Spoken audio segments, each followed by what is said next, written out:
welcome all of you to the only ZZZero Polychrome farming guide you will ever need. This includes 2.0 stuff that's been available since 1.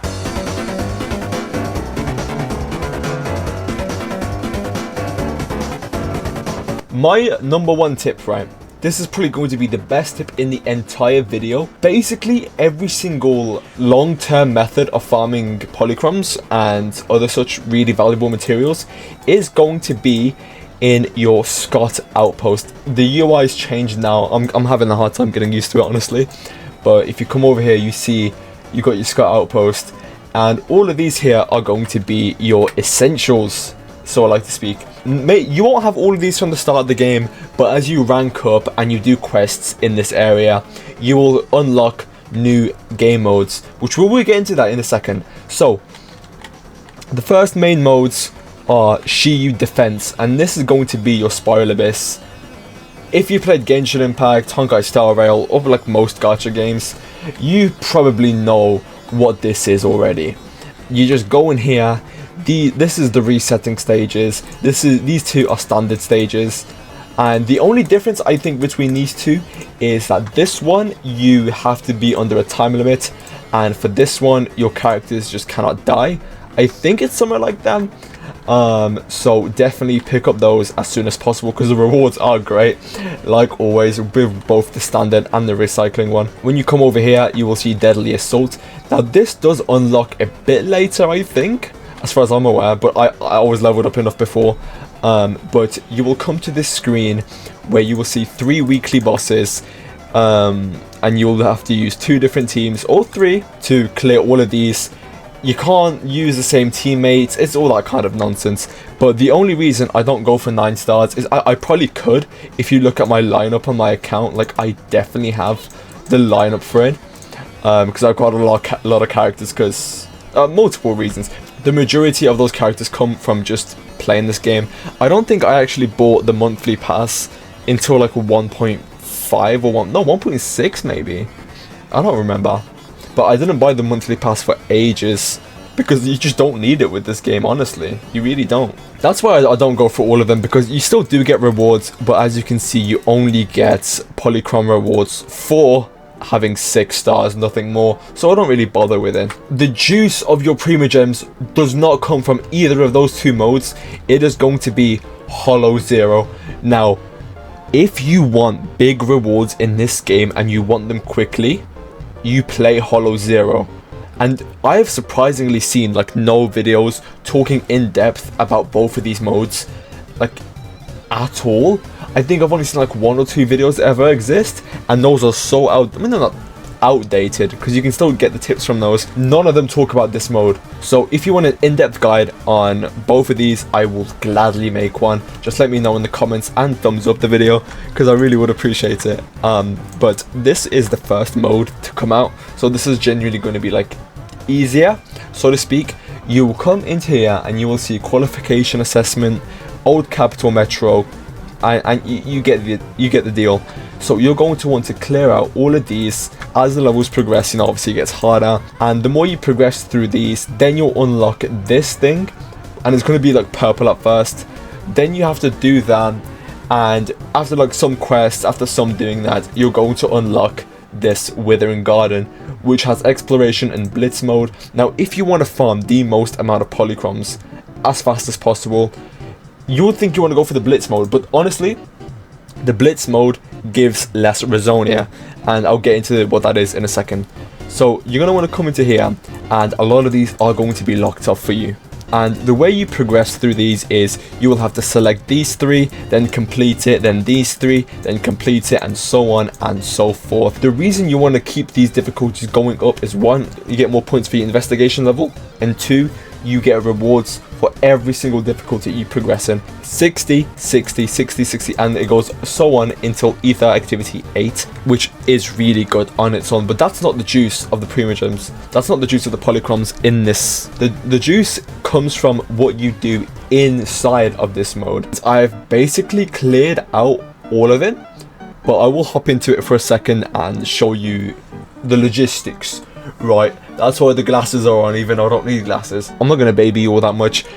You're going to see new if this is your first time doing this. But basically, if you want to farm the most amount of polychromes as efficiently as possible, you're going to want to come into here and just select anything that says new. That's basically the gist of it. There's more ways to like expand upon it and get newer things more easily, but then you also have to figure out like what you already have, and that will be in its own separate video. So subscribe. The camera's here. Subscribe. You're going to see like a bunch of these like across the entire thing. There's going to be a lot of platforms that give you these. Some are different types. You get the gist of it. So what you're going to do is you're going to progress through all of these until you see one that says new.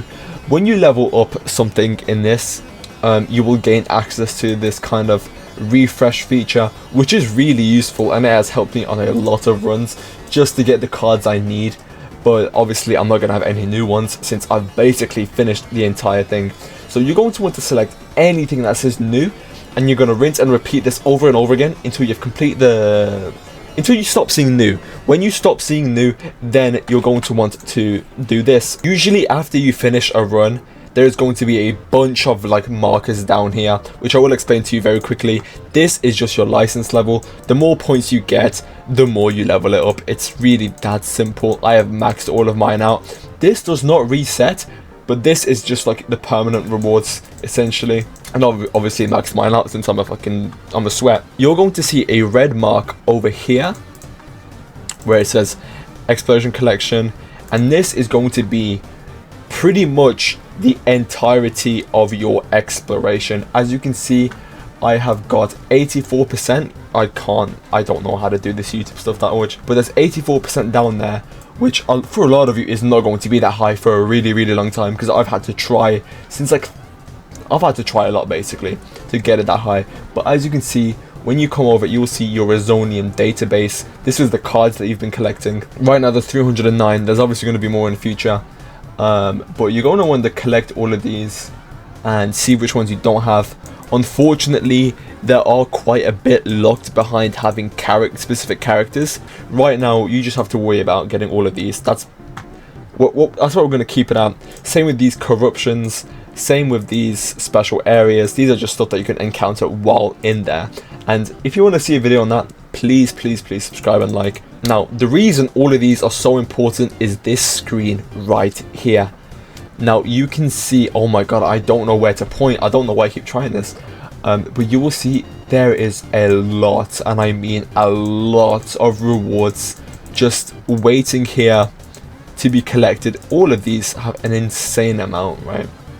And you get bonuses over here just for getting, you know, these over time. This is going to be your ZZZero cash cow. You're going to want to bash here. You're going to want to not bash like that.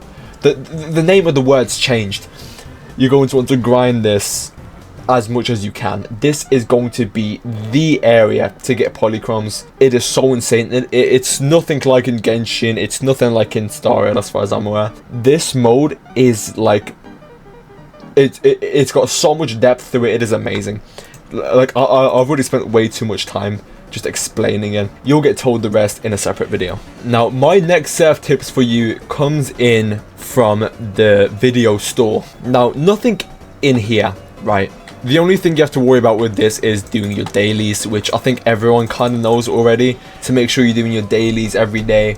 Zenless has also got weeklies, but that's a free tip. That's a free tip. I'm not even going to count that as a tip.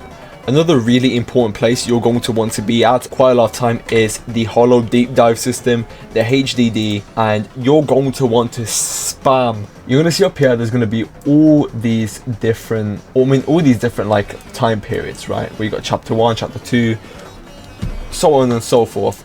You're going to want to go into all of these, but you're going to want to focus on Combat Commission and Exploration Commission, but I do really much more prefer Combat Commission, because all of these are just, you go into a place, you fight for a bit, and you leave.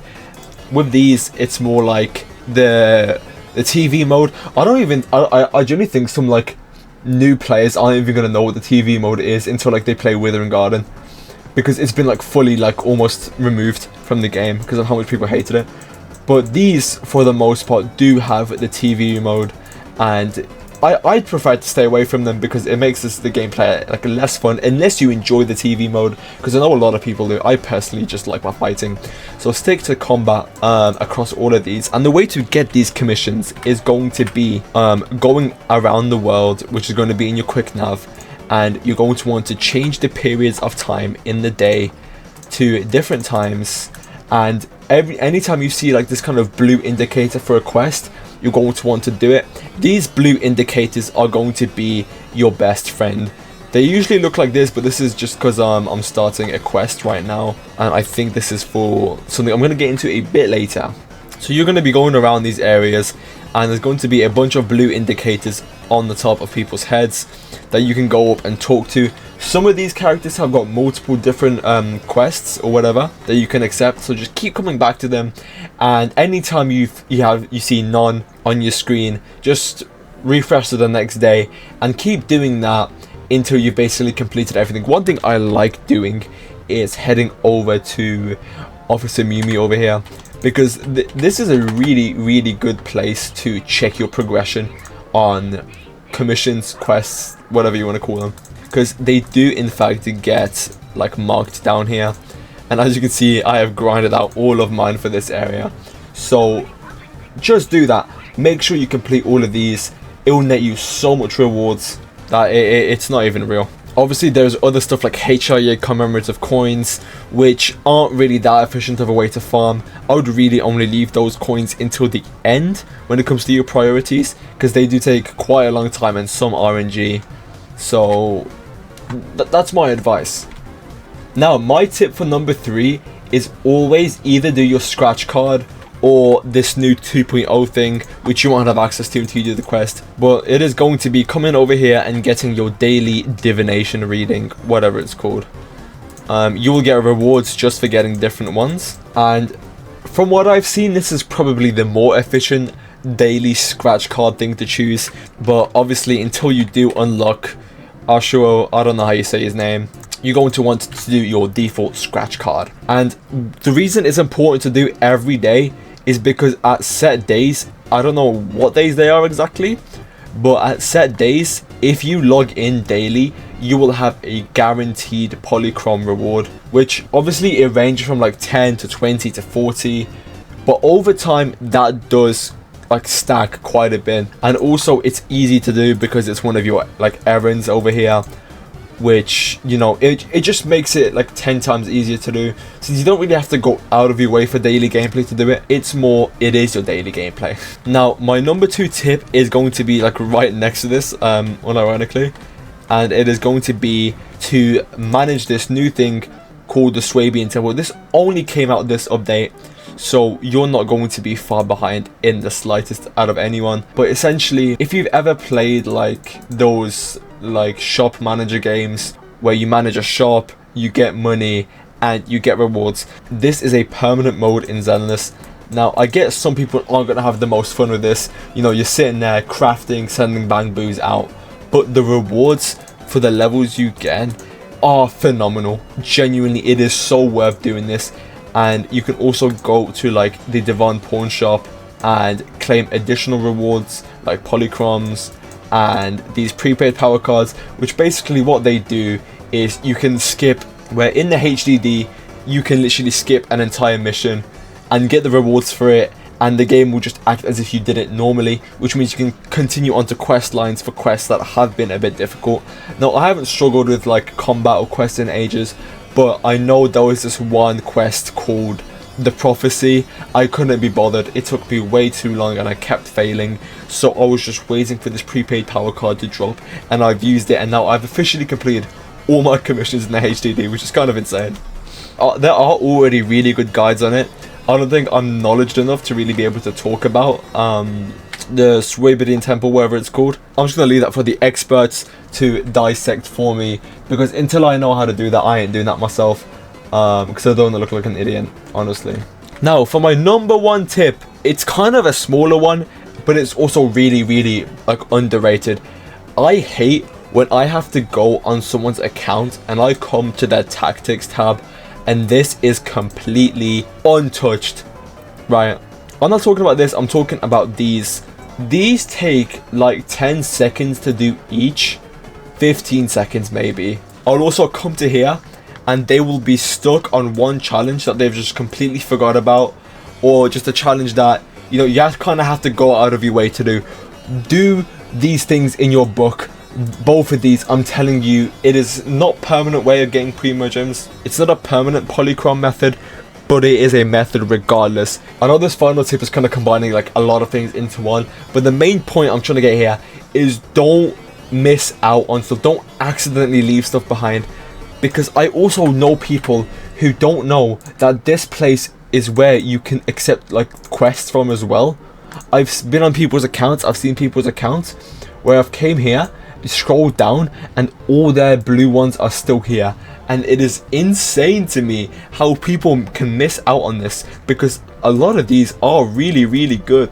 That final tip is like 3 or 4 free tips, so don't be too angry at me.